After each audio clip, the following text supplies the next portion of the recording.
Sudden कुछ memory में disturbance आ रहा है, और या कोई पेशेंट जिसको कि लगातार वोमिटिंग हो रही है, सिर में दर्द हो रहा है, तो ये सब सिम्टम लकवा के या ब्रेन हेमरेज के हो सकते हैं। ये ब्रेन है, और आप अगर देखें, मैं ब्रेन को अगर बताऊं तो ब्रेन के दो हिस्से होते हैं, राइट और लेफ्ट हिस्सा होता है। लेफ्ट हमारा ब्रेन का जो हेमिस्फीयर होता है वो हमेशा डोमिनेंट हेमिस्फीयर होता है। तो अगर उसमें अगर ब्रेन हेमरेज और फालिस का अटैक पड़ा है तो व्यक्ति का बोलना भी चला जाता है। नमस्कार, मैं अंशुमन शर्मा। सर्दी के मौसम में ब्रेन हेमरेज और लकवे के मरीजों की संख्या लगातार बढ़ रही है। आखिर ब्रेन हेमरेज और लकवा क्यों होता है सर्दी के मौसम में, इस बारे में हम बात करेंगे न्यूरो सर्जरी विभाग के विभाग अध्यक्ष डॉक्टर अविनाश शर्मा सर से। देखिए एक विस्तृत रिपोर्ट। धन्यवाद जी। देखिए, ब्रेन हेमरेज और लकवा का जो मुख्य कारण है वो डायबिटीज और ब्लड प्रेशर है। सर, हमें कैसे मालूम पड़ेगा कि हमें ब्रेन हेमरेज या लकवा हो रहा है, और अगर हमें इसके लक्षण मालूम पड़ते हैं तो हम इसका क्या उपचार करें?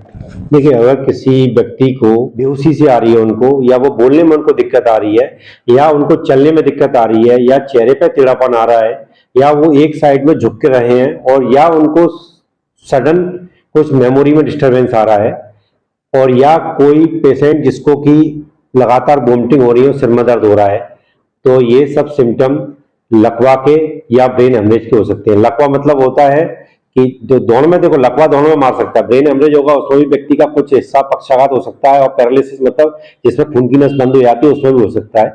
दोनों के सिम्टम लगभग एक से होते हैं, और ये हम सीटी स्कैन करके ही मालूम कर पाते हैं कि क्या उसको खून की नस बंद होने की वजह से उसको ब्रेन में इन्फेक्शन हो गया है, या नस फटने की वजह से ब्रेन हेमरेज हो गया। और दोनों का ट्रीटमेंट में अंतर है, और दोनों का मैनेजमेंट थोड़ा सा अलग है, तो वो सीटी स्कैन करके देखना पड़ता है।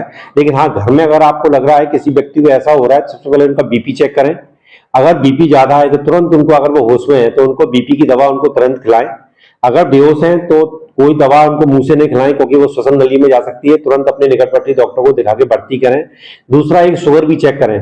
कई बार डायबिटीज के मरीज में दवा ले लेता है मरीज लेकिन खाना नहीं खाता है, या कई बार नहीं खाना खाने के कारण भी शुगर कई बार लो हो जाती है। वो भी एक कई बार कारण होता है मरीज के बेहोश होने का, जिसमें कि कई बार ऐसा लगता है कि वो लकवा का कारण है, लकवा के कारण हुआ है, लेकिन वो होता शुगर कम होने की वजह से। तो अगर आपके घर में ग्लूकोमीटर है तो तुरंत शुगर चेक करें, और आपको लग रहा है कि हमारे मरीज की शुगर 40, 50, 30 या 50, 60 से और कम है, तो तुरंत उनको शक्कर या मीठा कुछ दें और तुरंत अपने डॉक्टर को दिखाएं। ब्रेन हेमरेज या लकवा क्यों होता है सर्दियों में, या कभी भी हो सकता है? देखिए, सर्दियों में ज्यादातर बीपी शूट बहुत तेजी से करता है। जो लोग मुक्त रक्तचाप के मरीज हैं, वे अगर दवा ले रहे हैं तो बीपी में एक बार अपने डॉक्टर को रिव्यू करा लें, क्योंकि हो सकता है कि सर्दियों के सीजन में थोड़ा सा दवा का डोज बढ़ाना पड़े, क्योंकि सर्दियों में ठंड की वजह से हमारा शरीर भी सिकुड़ता है, हमारी रक्त वाहिका होती है वो भी सिकुड़ती है, तो उससे बीपी ज्यादा बढ़ने का चांस रहता है। और जो मुख्य कारण है जो ब्रेन हेमरेज या पैरालिसिस का है, वह उक्त रक्तचाप ही है। साथ में डायबिटीज हो भी सकती है, नहीं भी हो सकती है। अगर दोनों हैं तो खतरा और ज्यादा है। तो ये दोनों ही बीमारियों का कंट्रोल रखना बड़ा जरूरी है। इसके लिए आप अपने चिकित्सक से परामर्श करते रहें, रेगुलर दिखाते रहें। सर्दी से बचने के जो उपाय हैं वो उपाय अपने करते रहें। मैं खासकर जो थोड़ा सा वृद्ध एज वाले हैं उन लोगों को कहना चाहूंगा कि एक तो अर्ली मॉर्निंग सुबह उठकर घूमने नहीं जाएं, अगर घूमना भी थोड़ा धूप आए उसके बाद घूमें। हेल्दी खाना खाएं, ज्यादा बसा वाला खाना जिसमें कि कोलेस्ट्रॉल वाला खाना रहता है, घी और तेल वाला, वो कम खाएं। नमक की मात्रा नियमित रखें। और दूसरा, पूरे कपड़े पहने, मतलब कान पे अपने ढक के रखें, कान पे टोपा लगा के रखें। जरूरत पड़े, ज्यादा सर्दी हो तो हाथों में दस्ताने पहने और पैरों में जूते पहन के रहें। क्योंकि और अर्ली मॉर्निंग में आपको बता दूं, हमारे पास ज्यादातर जो केस आते हैं वो ऐसे आते हैं कि सुबह सुबह मेरे पापा जी या मेरे भाई या कोई उठा और उनको बोलने में दिक्कत आने लगी, या वो गिर पड़े, या बेहोश हो गए, या बाथरूम में बेहोश हो गए। एक मैं ये भी कहना चाहूंगा कि ठंडे पानी से नहीं नहाए, अगर आवश्यक नहीं हो तो एक दिन छोड़ के भी नहा सकते हैं। अगर आपको ज्यादा बीपी और रहता है तो जरूरी नहीं है कि वृद्ध लोग हैं रोज ही नहाएं, और गर्म पानी से नहाएं, और थोड़ा सा गुनगुना पानी का ही सेवन करें, ठंडा पानी भी नहीं पिए। और अगर कोई समस्या आती है, अगर ऐसा लगता है कि उनको कुछ इस टाइप के सिम्टम आ रहे हैं, तो वो तुरंत अपने निकटवर्ती डॉक्टर को दिखाएं। क्योंकि मैं हर साल देख रहा हूं कि लकवा या ब्रेन हेमरेज माने पैरालिसिस और ब्रेन हेमरेज के मरीज लगातार सर्दियों के मौसम में बढ़ जाते हैं। और इससे बचने का जो मैंने आपको उपाय बताए वो उपाय रखें और अपना दवा का सेवन नियमित करें।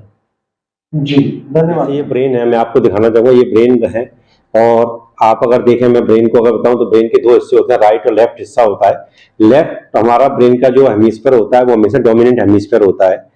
तो अगर उसमें अगर ब्रेन हेमरेज और फालिस का अटैक पड़ा है तो व्यक्ति का बोलना भी चला जाता है, एक हिस्सा तो काम करना बंद कर ही देता है। जैसे अगर लेफ्ट साइड में अगर अटैक पड़ता है तो मरीज का राइट साइड का हाथ पैर काम करना बंद कर देता है और वह बोलना भी चला जाता है। राइट साइड के अटैक में ये अच्छी बात है कि राइट साइड का जो हमारा हेमिस्फीयर होता है वो डोमिनेंट नहीं होता है, इसलिए अगर राइट साइड का अटैक पड़ा है और अटैक अगर बहुत ज्यादा बड़ा नहीं है, छोटा सा अटैक है या ब्रेन हेमरेज छोटा सा है, तो व्यक्ति का बोलना नहीं आता है, केवल उसका लेफ्ट साइड का हाथ पैर काम करना बंद कर देता है। और लेकिन ब्रेन के, जैसे मैं आपको बताना चाहूंगा, चूंकि आपका इंटरेस्ट और आपने पूछा है मुझसे, ब्रेन के अंदरूनी हिस्सा भी रहता है। अगर मैं इसका एक लोब इसका हटा दूं तो ब्रेन का जो अंदरूनी हिस्सा रहता है इसमें अगर अटैक पड़ता है तो उससे और ज्यादा खतरा हो सकता है, जिसको कि ब्रेन स्टेम स्ट्रोक कहते हैं। मैं आजकल देख रहा हूँ ब्रेन स्टेम स्ट्रोक के केस भी बहुत बढ़ रहे हैं। इनफैक्ट मैं आपको बताऊं, अभी कुछ दिन में मैंने ब्रेन स्टेम, जो ब्रेन का जो मेन जो पार्ट रहता है, स्टेम मतलब तना होता है ब्रेन का, उसमें ब्रेन हेमरेज हो जाता है और उसके कारण मैंने अभी बहुत सारे यंग लोगों को और युवा लोगों को मैंने मौत होते देखा है पिछले कुछ दिनों में। ब्रेन हेमरेज जो स्टेम के अंदर जो ब्रेन हेमरेज हो रहा है वह केस भी बहुतायत में आ रहे हैं और मैंने उनमें मरीजों की मृत्यु होते देखा है। तो मैं सभी को फिर बोलना चाहूंगा कि आप अगर बीपी के मरीज हैं, चाहे आप जवान हो, यंग हो, आप वृद्ध हो, बीपी की दवा जरूर लें। और अपना शुगर अगर है तो शुगर भी रेगुलर चेक कराते रहें और शुगर की दवा देते रहें। बाकी ब्रेन का पीछे का हिस्सा भी होता है, जैसे मैंने ब्रेन का हिस्सा बताया, ब्रेन का ये पीछे का हिस्सा है जिसको हम सेरिबेलम बोलते हैं। आजकल इसके भी इनफैक्ट मतलब इसके भी पैरालिसिस के, ब्रेन हेमरेज के केस बहुत बढ़ते आ रहे हैं। पहले मैंने देखा था, पहले ऐसे जितने ज्यादा केस देखे वो नहीं मिलते थे, लेकिन अभी कुछ सालों से मैं देख रहा हूं कि जो पोस्टिव फोसा इन्फाक्ट होता है वह भी केस बढ़ते आ रहे हैं। उसके थोड़े सिम्टम अलग टाइप के रहते हैं। मैं आपको बताऊं, जैसे कल ही एक मेरे पास केस आया था, उसमें पेशेंट को केवल लगातार उल्टियां हो रही थी, लेकिन वो अच्छा है कि जो फिजिशियन था उनने उसका सीटी स्कैन कराया, मालूम पड़ा कि उनके सेरिबेलम के अंदर फालिस का अटैक था। क्योंकि सेरिबेलम में जब फालिस का अटैक पड़ता है तो व्यक्ति को हाथ पैर नहीं रह जाते हैं, ना उसको बोलने में दिक्कत आती है, उसको चक्कर बहुत आते हैं, उसको लगातार उल्टियां होती हैं और सिर में दर्द होता है, और ज्यादा जब बढ़ जाता है तो वह व्यक्ति बेहोशी में आ सकता है। तो अर्ली सिम्टम मालूम करना, आप जितना जल्दी आपको किसी मरीज के सिम्टम के द्वारा उसकी बीमारी अगर मालूम हो जाती है तो उसका इलाज संभव है। अगर आप लेट हो जाएंगे तो फिर वो स्थिति बिगड़ जाती है और फिर उसका पुअर प्रोग्नोसिस हो जाता है और व्यक्ति की कई बार मॉर्बिडिटी और मोर्टिलिटी भी बढ़ जाती है। तो मैं चाहूंगा कि जैसे ही आपको अगर कोई भी शक हो रहा है, आपको कोई भी दिक्कत हो रही है, आप तुरंत अपने निकटवर्ती डॉक्टर को दिखाएं। अगर आपके वहां न्यूरोलॉजिस्ट, न्यूरो सर्जन अगर अवेलेबल है तो आप उससे मिलें, और अगर नहीं है तो अपने फिजिशियन को दिखाएं, को वो लोग भी आपको देख के और आपके सिम्टम के आधार पर जांच करा के और ट्रीटमेंट चालू कर सकते हैं।